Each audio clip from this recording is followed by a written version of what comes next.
guys, welcome to my vlog. So yun, ano lang to, MMing unboxing lang kasi meron tayong binili today.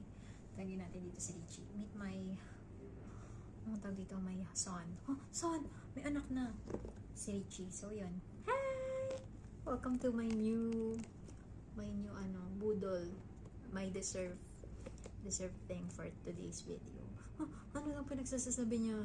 As in, wala akong ngayon, wala akong masay. Parang, alam mo yung feeling kapag nabili mo na yung gusto mo. Tapos parang, ay, andyan na siya. Parang ganun yung feeling ko ngayon. Pero ito yung gift ko for myself. Yes, 2024. So, ang aim ko lang talaga, pero unboxan ko na to kanina sa shop. Hindi ko lang talaga siya nakuha ng video para machika ko sa inyo yung feeling ko. Pero kanina parang totoong buhay na hesitant talaga ako mag-buy kasi ang gusto ko lang bilhin is iPhone na 15 na plus yung sky blue. Pero eto na, nandito na tayo sa reserve day ko. Sabi naman ng kapatid ko, dahil nabudol din ang kapatid ko, deserve ko daw to.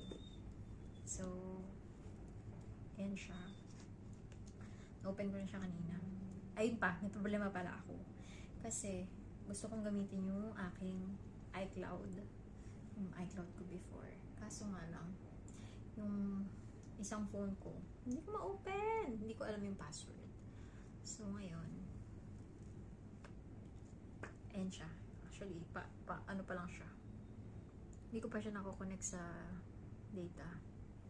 So, wala namang bago. Mayroon lang siyang cord. Tawag dito. Yung sticker, tsaka yung pin. Yan lang. Wala namang paandar. So, na-excite ako na explore siya. Tapos, bumili din pala ako ng ng charger. Kasi wala akong pang charge sa iPhone. Ang bala ko lang talaga is yung ibang brand na 30 watts, which is good thing pala kasama ko si ate. Thank you ate April na sinamahan ako mag-check ng mga dapat kong bilhin. So yun na nga. Ngayon ang pinaka struggle ko is kung paano ko ma-open yung iCloud. Kasi yung iCloud ko, nakalimutan ko yung password. So witty. So yun lang guys. Tada!